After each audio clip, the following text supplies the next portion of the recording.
Hi అండి. మళ్ళీ sequence work ట్రెండీగా మారింది కదండి ఇప్పుడైతే. రఫిల్ హ్యాండ్స్‌కి, రఫిల్ స్కర్ట్స్‌కి అట్లనే బ్లౌజెస్‌కి కూడా కార్నర్‌లో వేసుకుంటున్నారండి. ఇది చాలా బాగుంటది. ఒకసారి అయితే మీరు ట్రై చేయండి. దీనికైతే ఖచ్చితంగా పాదం మనం కొనుక్కోవాలి. సీక్వెన్స్ వర్క్ పాదము. అలాగే మనం దీనిలో సైజెస్ ఉంటాయండి. ఈ సీక్వెన్స్‌లో కూడా చిన్న సైజు నుంచి పెద్ద సైజు దాకా ఉంటాయి. ఈ చమ్కీ లేస్ అన్నది.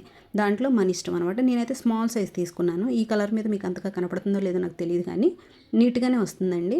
ఒకవేళ తెగినా అక్కడికి ఆగట్లేదు. మళ్ళీ దానంతట అదే మళ్ళీ స్టార్ట్ అయిపోయి వచ్చేస్తుంది. మళ్ళీ మనం సెట్ చేసుకోవాల్సిన అవసరం అయితే ఉండట్లేదు. ఇదిగోండి కుట్టిన తర్వాత అయితే ఇలా ఉంది. ఈ కలర్ మీద కనపట్లేదని గ్రీన్ మీద అయితే స్టిచ్ చేసి చూపిస్తున్నానండి. చాలా నీట్గా అయితే వచ్చేస్తుంది. స్మాల్ సైజ్ అవ్వడం వల్ల నేను చెయ్యి అలా పెట్టి పట్టుకొని కుట్టాల్సి వస్తుంది. కరెక్ట్ సైజ్ అయితే అసలు అలా పట్టుకోక్కర్లేదు. నా వీడియోస్ కనుక మీకు నచ్చితే ప్లీజ్ సబ్స్క్రైబ్ చేసుకోండి. మామూలు పాదంతో కుడితేనండి పక్కకు జరిగిపోతుంది నీడిలు. సగం కుట్టు పడుతుంది, సగం కుట్టు పడట్లేదు.